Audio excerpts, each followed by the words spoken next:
this is in relation to the circuit court ruling in I think it's a like kind of an anti-competition monopoly case against Google.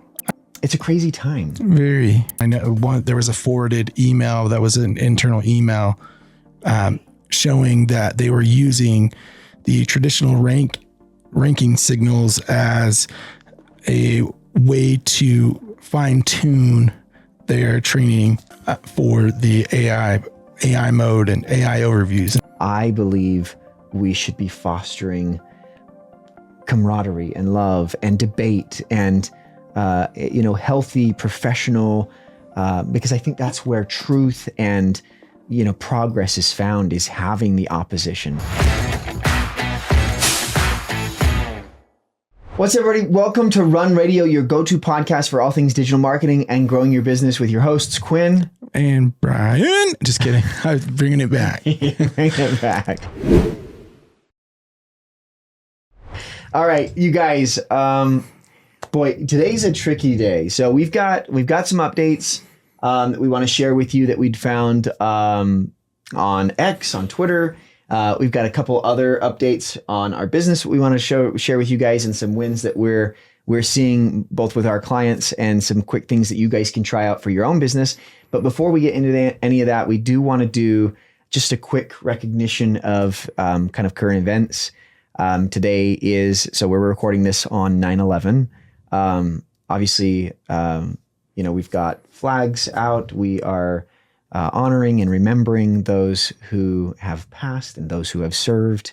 Obviously, it is a big component of our lives as individuals and as business owners. We believe, God, family, and country are at the top of our core values, and we just wanted to give a moment for that, and as well as the current events of yesterday with both shootings. Our hearts, prayers, thoughts, good vibes go out to all families and people affected by that. So it's a crazy time. Very. It's a crazy time. I had seen, not that I had seen a post on social media from a friend or a connection, and I felt like they said it really well. They don't like to entertain the thoughts that are negative. They don't like to give time and attention to things that are just outrightly negative. However, that being said, he had read or seen some sort of analysis by some sort of data group suggesting that there was potential for civil war by 2030. And I just read that and thought, that's not even possible. I can't even imagine. I don't even want to imagine. And yet then, not an hour later, all of the events of yesterday had passed, and it just scares me to death to think that type of rhetoric is even going out there.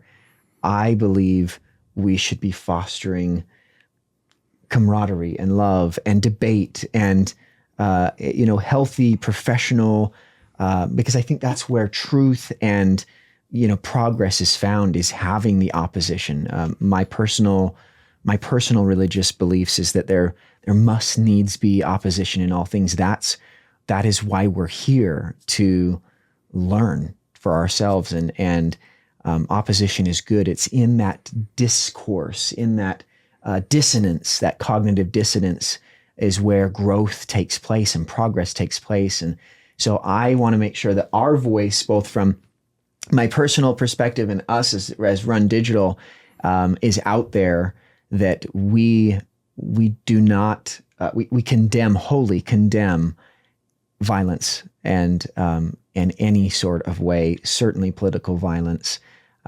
We do condone opposition and conversation, discourse and dialogue. Yeah, as being Utah locals, we don't have a lot of things like that happen here. Yeah. And I think And I appreciate and hope that I'm raising my family in a place that some might see as sheltered, and that's what I'm after. And so it was shocking. It was absolutely shocking. And I think everyone,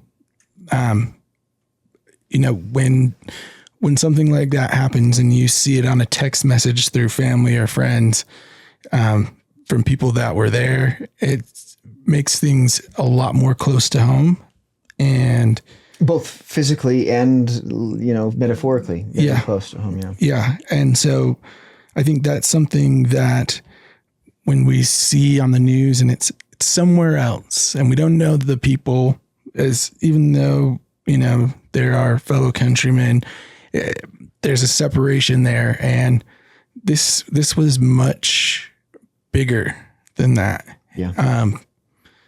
And so I think another thing was the footage. I don't think that's something that people are used to, having that type of footage so quickly published, so quickly and readily available, almost as if we're there. I mean, we saw intricate details that I wish I could unsee. Right. Yeah. So with, we had meetings that were postponed yesterday. It definitely was a really big deal, I think, for the entire country. And so, yeah, it's definitely worth taking a time and a moment to reflect on. Yeah. So with that, you guys, we will pivot. Hopefully, everybody's doing well and we move forward the best that we can. Okay. So with that, we wanted to share some positive news. We have worked obviously. So between the two of us, Brian and I have, just over 30 years of experience. Brian carrying 2/3 of that, right? We've worked in and around and through Google and websites for a good long time. In the capacity of Run Digital, we have, our products include SEO and paid ads.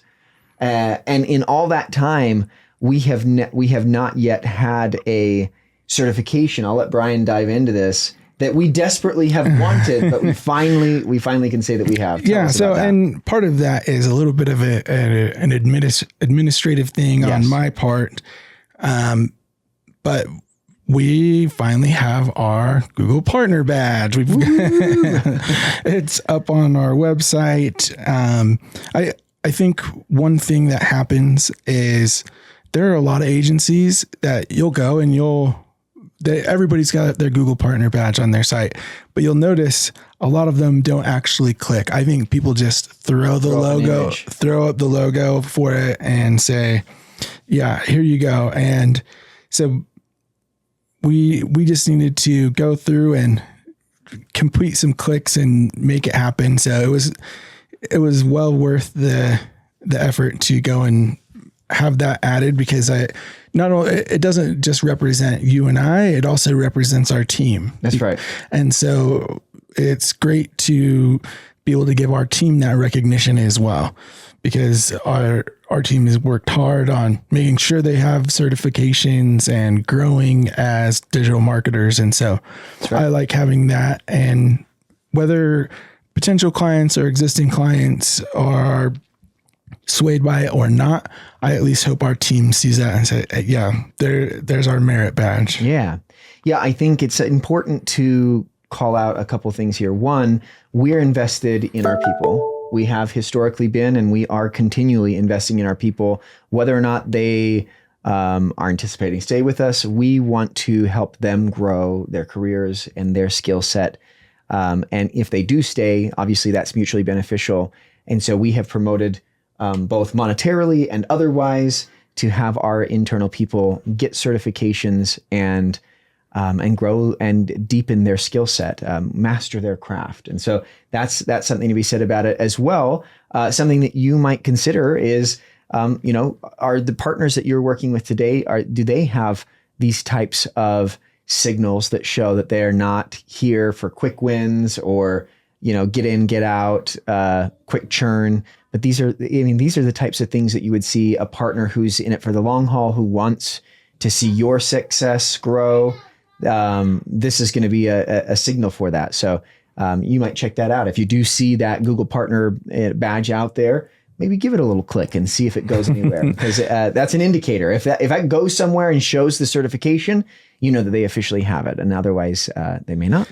Yeah, I'm certain that if you were on, Reddit or some of the digital marketing threads, it's not really given any credence, and we could have had it a long time ago, but the administrative side was my delay, and so. But I think mutual. I can own that with you. But I do think it's cool to have, and hopefully, other agencies out there are not just throwing up that image and taking the time to. And it's not the only certification that we have or that we intend to have. There are several out there that we're still working on to make sure, again, in certain situations where we work through things, that we already have a lot of the skill sets there, but we want to rectify or ratify that with the actual official badge. So be watching for those. We'll let you know. So you guys, we do have a quick one today as well. We're kind of coming to the table with these podcasts we want them to be valuable. And if we wax too philosophical too long, I think we lose people. I think that as we get more and more interest and more following, we'll have more clarity on how to pivot and what information is most relevant to you guys. So with that, we're trying to do these shorter posts anyway to get some quick wins out to you and see if people are biting on that and enjoying that. So today, Brian comes to the table with a pretty cool, I don't know. It's interesting. Interesting at the very least, update shared by our guy, Cyrus Shepherd. Yeah. Let's see if I can show this up. Yeah. He is a fairly well-known SEO on Twitter. I spend a considerable amount of time on SEO Twitter and new things that are happening out there.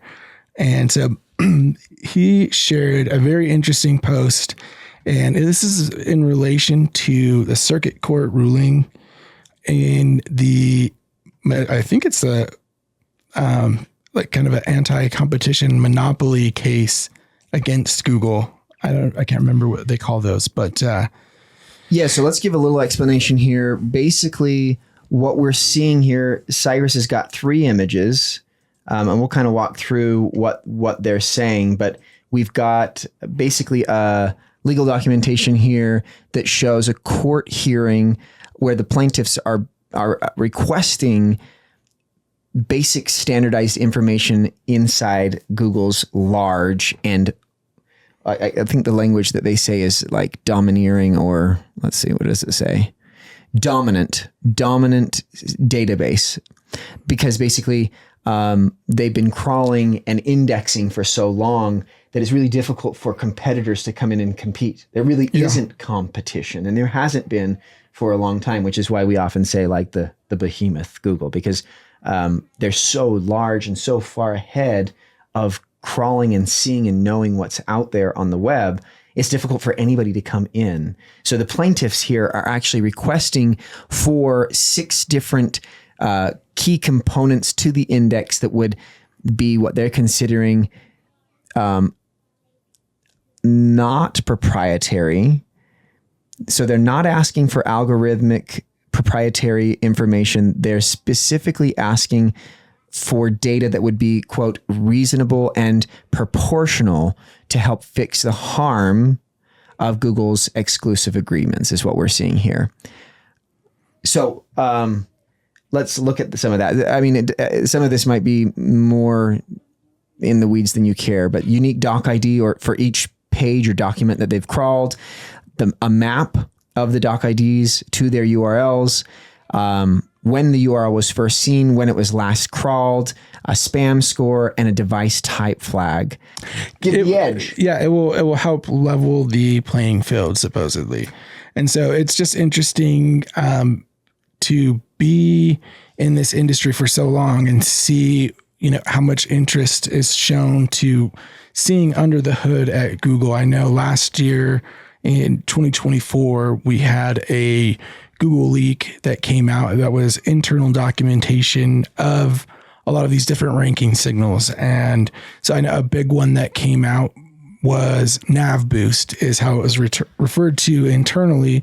And that is one of the data points for their algorithm, or I think it's actually a specific API in their algorithm that monitors and learns from user data in Chrome. So as users are going and visiting websites and clicking in the search results, and how that impacts how websites will rank. And so while that is something that has been long forever, people assumed, especially when we had Core Web Vitals and we could see they were taking load time measurements from Chrome, but everyone assumed they were taking other data from Chrome users, and then that confirmed it. And so this feels like, to me, a court ruling for another peek under the hood.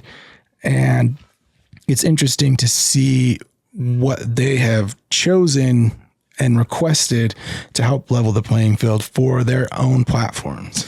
Yeah, and the ruling has in fact been ruled. So this image here shows that the ruling was basically not forcing Google to break up any core products like Chrome or Android, but that they would be then required to share or make available at the very least 3 of these 6 components that would help kind of curb that competition. And so what does Cyrus say? He says here, he shows the stock market and for the Alphabet. Impact for Alphabet. But you'll notice here, and this is what we feel as well. One, is this going to change Google? Unlikely. Number one, Google. Well, I'll keep giving you lists. The first reason why this is unlikely to change Google is they're still the behemoth, and so by sharing some of these key components, they're still so far ahead. It's unlikely that we see much of the market share get picked up by the other search engines. The other thing that Cyrus mentions here is that Google does like to drag their feet, and so. Might be a while. It might be a while before anything even comes from the ruling anyway. And likely AI is going to be changing the landscape more than any impact this ruling might have. Yeah, especially for the end user's experience. I think AI is going to have a significant impact in the near and coming future for Google search. However, we have seen other internal documentation. I know there was a forwarded email that was an internal email showing that they were using the traditional ranking signals as a way to fine tune their training for the AI mode and AI overviews. And so there's still impact there from the traditional ranking signals, and I imagine there will be for some time, but anyways, I thought it was interesting enough to share. And so I'd love to hear other marketers' thoughts on this court ruling. Do they think it matters? And can the level playing field be leveled at this point, or is it too far ahead? And so, yeah, awesome. Well, as always, you guys, if there is anything that you're struggling with out there on your career or on your business marketing wise, and you'd like to hear our opinion about it, go ahead and leave a comment for us so we can pick it up and check it out. And we'd love to dive into anything that you find is important. As always, this is Run Radio, your go-to podcast for all things digital marketing and growing your business, with your hosts, Quinn and Brian. And for this, we'll see you next time, you guys. Grow fast. Scale smart. Hey you guys, thanks for watching this video. Of course, we hope that you liked it, and we hope that you want to share it with your friends. Maybe even press that like button for us. Maybe even subscribe. You could toggle the notification bell so that you get notified when we put out our new videos. If you found this content helpful, you guys, go ahead and visit rundigital.com and you can sign up for our newsletter there, where you will receive then all the latest and greatest from Run Radio news and updates, of course, in marketing and in business growth. You can find the sign up on the homepage of the site. Of course, if you're looking for help in your business or your agency, you can reach out directly to us from the website, or you can even check out our completely transparent pricing on rundigital.com/pricing. You guys, we do white label our services to other agencies who may not feel like they have the capabilities to fulfill on some of the things that their clients need. So you can hit us up about that. If nothing else, you can certainly find us on all the socials, where we have short form videos on quick tips and tricks that you can do to fix your marketing mistakes right now, or to just get more out of your digital footprint for your business. Anyway, as always, we'll see you in the next video. This is Quinn with Run, Grow Fast, Scale Smart.